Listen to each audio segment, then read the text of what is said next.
અમદાવાદમાંથી 12 વર્ષની બાળકીનું અપહરણ કરી 1 વર્ષ સુધી દુષ્કર્મ આચરનાર આરોપીને અમદાવાદ ક્રાઇમ બ્રાન્ચે ઝડપી પાડ્યો છે।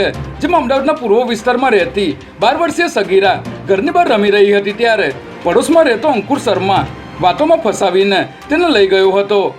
જે બાદ ભરૂચ પાસેના ઇન્ડસ્ટ્રીયલ વિસ્તારમાં ઓરડીમાં પૂરીને છેલ્લા 1 વર્ષથી દુષ્કર્મ આચરતો હતો ત્યારે આ ઘટનામાં અમદાવાદ ક્રાઇમ બ્રાન્ચને મહત્વની કડી મળતા પોલીસ અહીં પહોંચી હતી અને બાળકીને બચાવી લીધી હતી।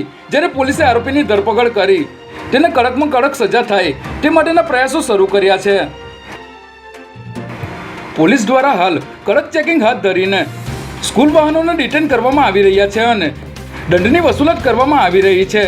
તો બીજી તરફ સ્કૂલ વર્ધીના વાહન ચાલકો આરટીઓ દ્વારા તેમને પાસિંગ કરી આપવામાં આવતું ન હોવાની બૂમો પાડી રહ્યા છે। ત્યારે આ બંને વિષયોનો ઉકેલ ન આવતા રવિવારના રોજ અમદાવાદ ખાતે સ્કૂલ વાન એસોસિએશનની મિટિંગ મળી હતી। જેમાં સમગ્ર રાજ્યના અંદાજે 80,000થી વધુ સ્કૂલ વર્ધી ચાલકો આવતીકાલથી બાળકોને શાળાએ લાવવા અને મૂકવાની કામગીરીથી અળગા રહેશે તેવો નિર્ણય કરવામાં આવ્યો છે। કઠવાડા જીઆઈડીસીમાં આજે વહેલી સવારે બાયોટેક ઇન્ડસ્ટ્રી નામની કંપનીમાં ભયાનક આગ ફાટી નીકળી હતી। જેમાં કેનગન વોટર રિફિલ બનાવતી કંપનીમાં મેગ્નેશિયમના જથ્થામાં આગ લાગતા ફાયર બ્રિગેડની 18થી વધુ ગાડી દોડી ગઈ હતી અને ભારે જહેમત બાદ આગ પર કાબૂ મેળવ્યો હતો।